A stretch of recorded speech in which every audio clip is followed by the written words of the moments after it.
নারীর পোশাক যতদিন চেঞ্জ না হবে, পরিবর্তন না হবে, সংশোধন না হবে, ততদিন পরকীয়া বন্ধ হবে না। কেন?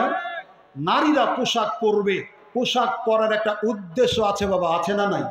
আল্লাহ পাক বলছেন আমি পোশাক প্রেরণ করেছি তাদের লজ্জাস্থানকে আবৃত করার জন্য আর শীত থেকে বাঁচার জন্য। পোশাক শীত থেকে বাঁচায় না?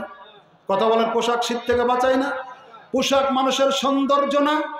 আপনি যদি রুচিশীল মানুষ হন, আপনার জামা কাপড় সব খুলে গ্লাসের সামনে একটু দাঁড়িয়ে নিজেকে দেখবেন, তারপর পোশাক পরে একবার দেখবেন কোনটা ভালো লাগবে।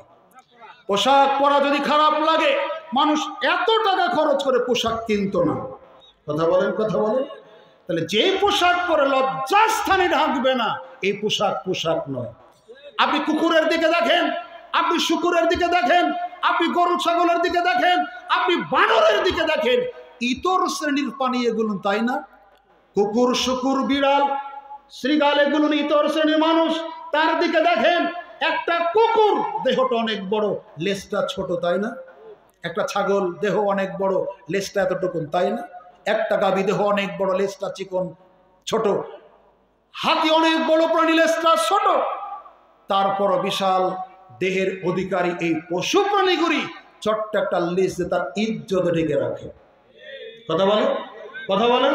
কিন্তু একটা মা, একটা চাচি, একটা খালা, ফুফু, এদেশের অধিকাংশ নারী তার নিজের হাতে 3.5 হাত, আর যে শাড়িটা পরে আছে কমপক্ষে 12.5 হাত। কথা বলেন, কথা বলেন।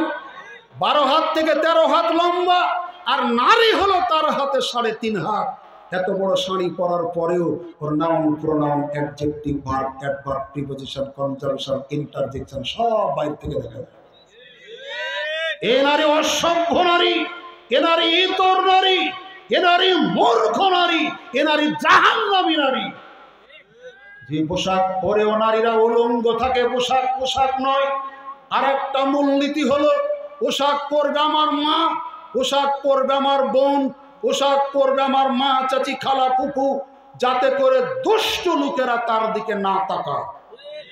কথা বুঝাতে পারেনি? পোশাক পরবে যাতে করে দুষ্ট লোকেরা তার দিকে খারাপ নজরে না তাকায়। কিন্তু পোশাক এমনটাই যুবকেরাও তাকায়, বুড়ারাও তাকায়।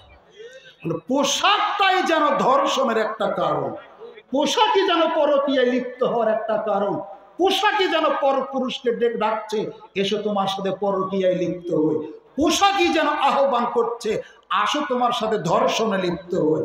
আশ্চর্য! পোশাক তেমন হবে না, পোশাক হবে ঢিলা ঢালা, পোশাক হবে মার্জিত, পোশাক হবে ভদ্র, পোশাকটা টাইট ফিট হবে না, গায়ের সাথে লেগে থাকবে না। শালীন পোশাক পরুন, এত কালারের বুরকা পরিধান করবেন না, এত রং ঢঙ্গের পোশাক পরবেন না। যখন বাহিরে যাবেন আপনি বলছেন হুজুর বলেন কি, ইসলাম কি শাস্তি নিষেধ করেছে?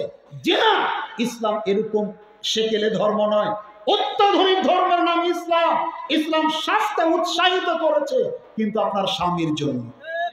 আপনি যখন বাড়ির ভিতরে থাকবেন তখন আপনার খাটো ব্লাউজ কি, লম্বা ব্লাউজ কি, ব্রেশিয়ার, ব্রা, পেন্টি কি, আর উলঙ্গ থাকলে অসুবিধা কি, যেখানে আপনি আছেন আর আপনার স্বামী আছে।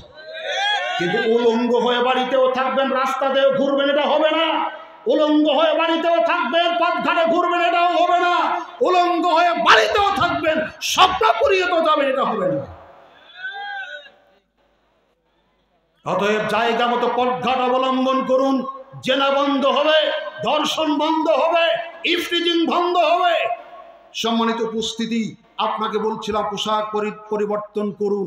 যারা ঠিকঠাক পড়ছেন হয়তো তারও স্ত্রীর ব্লাউজটা খাটো, আপনার টাকা নাই তাই ঝুলটা কোমর পর্যন্ত নামেনি, আপনার টাকা নাই তাই হাতটা কবজি পর্যন্ত নামেনি, পিঠ পেট আপনিও দেখেন, বাসের হেল্পারও দেখেন।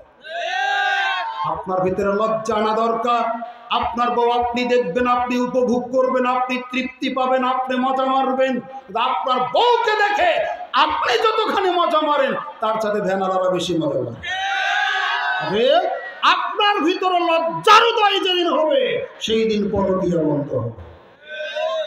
সম্মানিত উপস্থিতি, পোশাকের সংশোধন করুন, পোশাক চেঞ্জ করুন, পোশাক পরিবর্তন করুন, পরকীয়া বন্ধ হবে, ধর্ষণ বন্ধ হবে, ইফটিজিং বন্ধ হবে।